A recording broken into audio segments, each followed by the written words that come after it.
ఇది social media యుగం. ఎక్కడ ఏం జరిగినా క్షణాల్లోనే తెలిసిపోతుంది.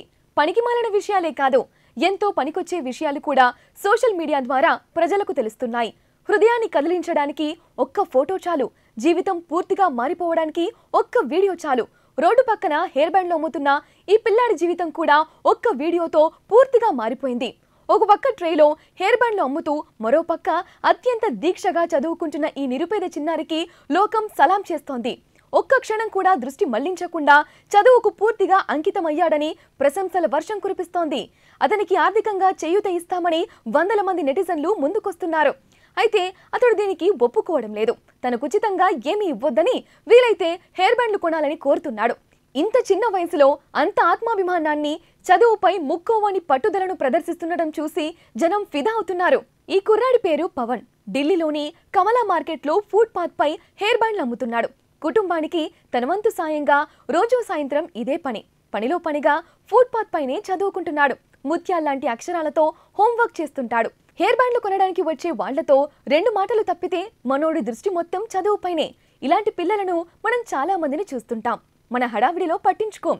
ఢిల్లీకే చెందిన హర్ప్రీత్ సింగ్ అనే ఫోటోగ్రాఫర్ కెమెరా కన్ను పవన్ పై పడింది. చదువుపై పవన్ తపన, చిన్న వయసులో కుటుంబం పట్ల అంత పెద్ద బాధ్యతను చూసి సింగ్ చలించిపోయాడు. పవన్ దగ్గరికి వెళ్లి విషయం ఆరా తీశాడు. తన తండ్రి కోల్కతాలో పనిచేస్తుంటాడని, కుటుంబానికి ఉడతా సాయంగా హెయిర్ బ్యాండ్లు అమ్ముతున్నానని పవన్ చెప్పాడు. అది కూడా తన చదువుపై దృష్టి మళ్లించకుండానే ఆ వివరాలు తెలిపాడు.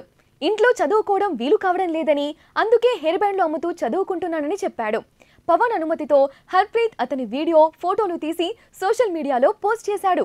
పవన్ వీడియో చూసిన నెటిజన్లు అతనికి ఆర్థికంగా సాయం చేస్తామని ముందుకొస్తున్నారు. కొందరు కమలా మార్కెట్ కు వెళ్లి అతనితో మాట్లాడుతున్నారు. తనకు ఉచితంగా ఏమీ ఇవ్వొద్దని, హెయిర్ బ్యాండ్లు కొని సాయం చేయాలని పవన్ చెబుతున్నాడు. పవన్ సంకల్పానికి మెచ్చిన జనం అతని దగ్గర బ్యాండ్లను భారీగా కొంటున్నారు. పవన్ ఆర్థిక సాయం వద్దంటున్నాడు. మనం అతని దగ్గర బ్యాండ్లు కొని మన ఇంట్లో వాళ్ళకిద్దాం, ఇదే మనం చేయాల్సిన అసలు సాయం అని ఓ నెటిజన్ కామెంట్ చేశాడు.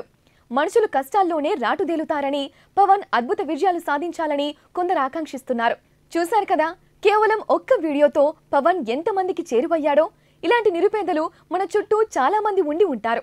వాళ్ల గురించి 10 మందికి పరిచయం చేయడమే అది పెద్ద సాయం.